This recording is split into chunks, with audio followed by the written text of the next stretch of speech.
আসসালামু আলাইকুম। কি অবস্থা সবার? কেমন আছেন সবাই? আশা করি আলহামদুলিল্লাহ সবাই অনেক বেশি ভালো আছেন। আপনাদের দোয়া এবং ভালোবাসায় আল্লাহ পাকের অশেষ রহমতে আল্লাহ পাক আমাকেও ভালো রেখেছে। মানুষ সৃষ্টি করেছে, তার ভিতরে কোনো না কোনো গুণাবলী অবশ্যই আল্লাহ তাআলা তার ভিতরে দিয়েছে। আর আমার ভিতরে সকলের ভিতরে কম বেশি আল্লাহ তাআলা দিয়েছে। সেটাকে আমরা পরিপূর্ণভাবে সুন্দরভাবে গুছিয়ে যদি কোথাও প্রয়োগ করতে পারি, সেক্ষেত্রে আমাদের জীবনটা হতে পারে অনেক সুন্দর এবং সাবলীল। আমাদের চিন্তা চেতনার ভিতরে অনেক কিছু ফুটে ওঠে। শহরে এই জ্যাম, এই শহরের এই ধুলোবালি কখনো কমবে বলে মনে হয় না। কারণ এই শহরের মানুষ নিয়মের বহির্ভূত কাজ করে। আমাদের দেশের কালচার হচ্ছে মানুষ আইন, নিয়ম সবকিছুই মানবে কিন্তু কখনো প্রয়োগ করার চেষ্টা করবে না। কারণ সবাই চায় একটু আগে চলতে, একটু সামনে আগে বেরিয়ে যেতে। সবারই চিন্তা যত তাড়াতাড়ি সামনে এগিয়ে যাওয়া যায়। আসলে সামনে এগিয়ে যাওয়ার একটা পরিস্থিতি বা একটা প্রকল্প থাকে। যেকোনো একটা জিনিসের রুলস থাকে। রুলস মেইনটেইন করে চললে জীবনে কোথাও বাধা আসবে না। আমাদের জীবনে শিক্ষা অর্জন করা খুব জরুরি। তবে সেই শিক্ষা জানি হয় শিক্ষিত। তবে আমরা সর্বোপরি সবসময় একটা কথা বলি, আমরা ভালো মানুষ হতে চাই। ভালো মানুষ হতে হলে শিক্ষিত হতে হবে, শিক্ষা অর্জন করতে হবে। আর সেই শিক্ষাকে সুন্দরভাবে সঠিকভাবে সঠিক জায়গায় প্রয়োগ করতে হবে। আমরা এই জায়গাগুলো সবসময় ভুলে যাই যে সুন্দর পরিবেশে সুন্দরভাবে সঠিকভাবে সঠিক প্রক্রিয়ায় আমাদের শিক্ষাটাকে ব্যবহার করতে হবে। কিছু কিছু জায়গা আছে যেখানে আপনি শিক্ষা ব্যবহার করেও কোনো লাভ নাই।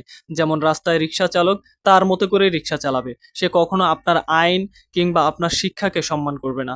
তার মতো করে সে যেভাবেই পারে আগে যাওয়ার চেষ্টা করবে। এটা শহরের দৃশ্য বা দৃশ্যপট। আপনি যদি পাশ থেকে শিখাতে যান, আপনাকে কিছু কথা শুনিয়ে দিবে। এটা হচ্ছে আমাদের দেশের কালচার এবং কৃষ্টি। সমাজে বিভিন্ন শ্রেণী পেশার মানুষ থাকে, যাদের সাথে তাল মিলিয়ে থাকাটাই হচ্ছে বুদ্ধিমানের কাজ।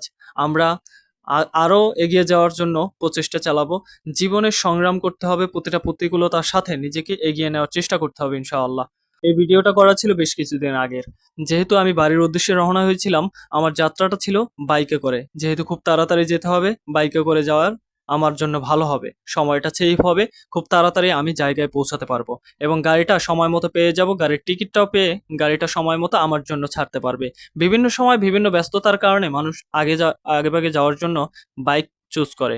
আমিও তার ব্যতিক্রম ছিলাম না। তাই তবে একটা জিনিস আমার মাথায় এসেছিল, সেই জিনিসটা হলো যে সময় বাঁচাতে গিয়ে জীবনের ঝুঁকি কখনোই নেওয়া যাবে না। জীবনটা মহামূল্যবান। জীবনটা একমাত্র সৃষ্টিকর্তার দেয়া, মহান রাব্বুল আলামিনের দেয়া আমাদের জন্য একটা উপহার। সৃষ্টিকর্তার দেয়া যেকোনো কিছুই আপনার আমার ক্ষতি করার কোনো রাইট নেই। তবে আল্লাহ তাআলার শুকরিয়া আদায় করা আমাদের সর্বোপরি। যেকোনো অবস্থায়, যেকোনো জায়গায়, যেকোনো পরিস্থিতিতেই তার শুকরিয়া আদায় করা আমাদের একান্ত কাম্য। চলতে গেলে অনেক ভুল ত্রুটি সবকিছু মিলিয়েই থাকবে। তবে সবকিছু শুধরে নিয়ে আমাদের পরিবেশটাকে সুন্দরভাবে গুছিয়ে নিলে আমাদের জন্য সুবিধা। কবে এই দুর্ভোগ আমাদের শেষ হবে? ঢাকার জ্যাম, এই শহরের ব্যস্ততম শহরের সকল মানুষের দুর্দশা কবে কমবে? এটা হয়তো বলা মুশকিল। তবে কমবে না বলেই মনে হচ্ছে। তবে মাঝে মাঝে মনে চায় আমাদেরও একটু সুন্দর পরিবেশে সুন্দরভাবে বাঁচতে। তো নানান ধরনের প্রতিকূলতা আমাদের জীবনকে নষ্ট করে দেয়। যাই হোক, আজকে আমার যাওয়ার গন্তব্য হচ্ছে বরগুনার বরিশালে। যেখানে আমার জীবনটা এক নতুনভাবে গড়ে উঠেছিল। যেই চিরচেনা পথ আমি ফেলে এসেছি, সেই পথে আবার ফিরে দেখা। যেহেতু ফিরে দেখা, সেহেতু একটু মনের উদ্বিগ্ন একটু বেশি থাকবেই। চলতে ফিরতে অনেক সময় অনেকেরই নিজ গ্রামে, নিজ শহরে, জন্মস্থানে যাওয়ার জন্য উত্তেজনাটা একটু বেশিই থাকে। তো বরাবরের মতো আমিও তাদের ব্যতিক্রম নই। তাই যখনই ছুটি পাই, তখনই নিজ গ্রামে, নিজ শহরে, নিজ জন্মস্থানে যাওয়ার জন্য অতি অতি আগ্রহ নিয়েই অপেক্ষা করি।